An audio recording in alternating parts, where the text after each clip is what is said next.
তিলোত্তমা রাজ্য সরকারেরই কর্মী ছিলেন, আর কর্মস্থলেই নৃশংসতার শিকার হতে হয়েছে তাকে।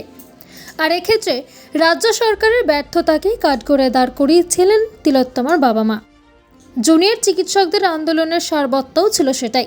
লক্ষণীয় এটা গোটা পর্বে প্রথম থেকে তিলোত্তমার বাবা মার প্রতি সহানুভূতিশীলতা দেখিয়েও সরকারকে ডিফেন্ড করে চলেছিলেন কুণাল ঘোষ। কিন্তু রাজনৈতিক বিশ্লেষকদের মতে এবার আর ডিফেন্ড নয়, যেন আক্রমণের সীমারেখা পার করলেন শাসক নেতা। বললেন, তিলোত্তমার বাবা কার কথায় চলছেন সেটাও তদন্তে আসা উচিত। শুধু তিনিই নন, এই আক্রমণের অতি সাম্প্রতিক সংযোজন মন্ত্রী ফিরহাদ হাকিম। তিনি বললেন, মেয়ের শোকে ওদের এখতিয়ার বহির্ভূত কিছু বলা উচিত নয়, যাতে সহানুভূতি নষ্ট হয়ে যায়। এমনও বললেন, তিলোত্তমার বাবা মা রাজনীতি করছেন। কলকাতা পৌর নিগমের প্রজাতন্ত্র দিবসের অনুষ্ঠানের শেষে সাংবাদিকদের মুখোমুখি হয়েছিলেন ফিরহাদ। সে সময় সাংবাদিকরা সঞ্জয় রায়ের ফাঁসি চেয়ে রাজ্যের হাইকোর্টে যাওয়ার প্রসঙ্গ নিয়ে প্রশ্ন তোলেন। তখনই ফিরহাদের মুখে উঠে আসে তিলোত্তমার বাবা মার প্রসঙ্গ। তিনি বলেন, আমরা অত্যন্ত সহানুভূতিশীল ওদের প্রতি। ওনাদের মেয়ে এভাবে মারা গিয়েছে, আমরা সবাই তার প্রতিবাদ করছি। আমরা সবাই ফাঁসির সাজা চাই, কিন্তু তার মানে এমন নয় মেয়ের শোকে এমন কিছু বলা উচিত নয় যেটা ওনাদের এখতিয়ারের মধ্যে পড়ে না। তিনি আরও বলেন, এখন এমন হয়ে গিয়েছে উনি এখন যাদের পাল্লায় পড়েছেন এবার ওনারা পলিটিক্স করছেন তাকে নিয়ে।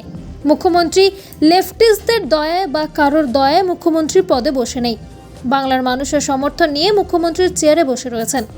আমি আবারও বলবো, আপনি আপনার এখতিয়ারের মধ্যে থাকুন, নিশ্চিতভাবে ন্যায় চান। ये सब लड़के हमें आज़ादी दी, मगर कॉन्स्टिट्यूशन क्या है, संविधान क्या चीज़ है, ये जब हम 5-7 साल के थे हमारे दिमाग में नहीं घुसता था। मगर अभी तुमको हम ये बोल सकते हैं, अब बच्चे लोग सब मोबाइल यूज़ करते हैं, सारा दिन देखो तो मोबाइल में चैट करते हैं, कहीं पर अब्बा का मोबाइल चोरी करके चाचा का मोबाइल लेके सारा दिन मोबाइल देखते हैं, और फिर कहते हैं हमारे बर्थडे पे हमें एक मोबाइल चाहिए। जब वो मोबाइल तुम्हारे पास आता है तो तुम्हें मालूम नहीं होता कि उसे क्या करना चाहिए। उसके साथ एक छोटा सा कागज आता है, क्या बोल रहे, मैनुअल। मोबाइल के साथ एक मैनुअल आता है। वो मैनुअल जब तुम खोलते हो तब तुम्हें मालूम पड़ता है ये बटन से ये करना चाहिए, वो बटन से वो करना चाहिए, ये बटन से वो करना चाहिए, और फिर तुम्हें मोबाइल चलाने आ जाता है। ये देश के मैनुअल, हमारे मुल्क, हमारे इंडिया, इसके मैनुअल जो है उसके नाम हमारे संविधान है। समझ में आया कुछ?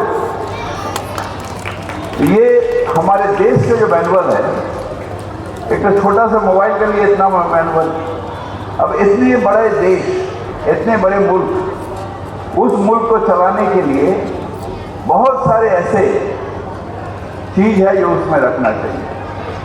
और हमारे राष्ट्रीय नेता जितने थे, बाबा भीमराव साहब अम्बेडकर के नेतृत्व में सब राष्ट्रीय नेता ने मिलकर ये हमारे भारतवर्ष का मैनुअल या संविधान बनाया है।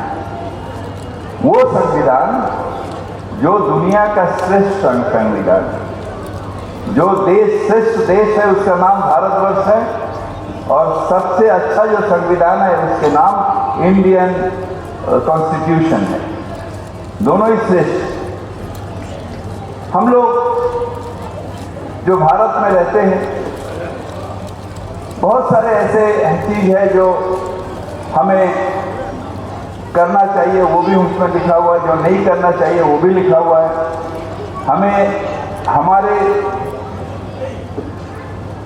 अथॉरिटी क्या है, हमारे हक क्या है, वो भी कॉन्स्टिट्यूशन में लिखा हुआ है, और हमारे ड्यूटीज़ क्या है, हमें देश के प्रति क्या क्या करना चाहिए वो भी लिखा हुआ है। जैसे बॉबी हकीम मेयर बनेगा कि नहीं, ये कलकत्ता के नागरिक के हाथ में लिखा हुआ है। वो सब मिलकर अगर बोलते हैं जो नहीं बॉबी हकीम के पार्टी को जिताना है तो बॉबी हकीम मेयर बना,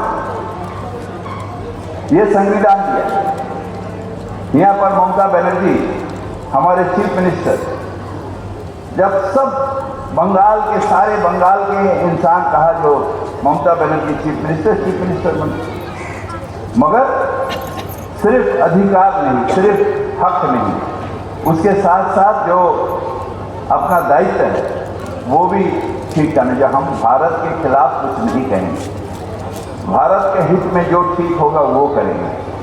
भारत हमारे ऐसा देश है जिस देश में हम सब मिलकर एक साथ रहते हैं, और यही लिखा हुआ है जो हमारे सोशलिस्ट पैटर्न ऑफ सोसाइटी होगा, लिखा हुआ है जो हमारे गणतंत्र होगा, जिसमें हम वोट देके बॉबी हकीम या ममता बनर्जी को चुन सकते हैं, उसके पार्टी को चुन सकते हैं। मगर उसके साथ साथ हमारे कर्तव्य क्या है, हमें क्या क्या करना चाहिए देश के हित में, वो भी लिखा हुआ है। और ये सब मिला के हमारे देश के मैनुअल जो है उसके नाम है हमारे इंडियन कॉन्स्टिट्यूशन, हमारे संविधान। हम यहाँ पर हम लोग कलकत्ता कॉरपोरेशन में हैं, फिर बोलते हैं जो कलकत्ता कॉरपोरेशन के जो स्कूल तुम लोग जो पढ़ते हो वो हमारे नेताजी सुभाष चंद्र बोस जब मेयर थे तब वो डिसीजन लिए थे जो महल्ला महल्ला में एक स्कूल होगा जहाँ पर जो बच्चे स्कूल नहीं जा पाते हैं वो वहाँ पर पढ़ेंगे। किसी को पढ़ाई के जो है सबको ये फैसिलिटी मिलना चाहिए, ये नेताजी सुभाष चंद्र बोस का। और हमने फिर वो सब स्कूल को स्मार्ट क्लास बना के स्कूल को डेवलपमेंट का कोशिश हम कर रहे हैं। कई स्कूल हुई है, सब स्कूल को आस्ते आस्ते हमें करना है। दूसरा जो देश के भविष्य है, तुम बच्चे, हम तो बूढ़े हो गए, कुछ दिन बाद मर जाएंगे, मगर तुम जब बड़े हो गए तुम्हारे अंदर से कोई मेयर होगा, तुम्हारे अंदर से कोई चीफ मिनिस्टर होगा, तुम्हारे अंदर से कोई राष्ट्रपति होगा, तुम्हारे अंदर से कोई प्रधानमंत्री होगा, तुम देश के नेतृत्व दोगे। या कोई इनके तरह IAS ऑफिसर बनेगा, इनके तरह डॉक्टर बनेगा, इनके तरह पुलिस ऑफिसर IPS बनेगा, कोई ना कोई तुम्हारे अंदर से जो होगा वो देश को आगे ले जाएगा। और वो देश को आगे ले जाने के लिए एक संकल्प का दरकार है, एक डिटर्मिनेशन का दरकार है।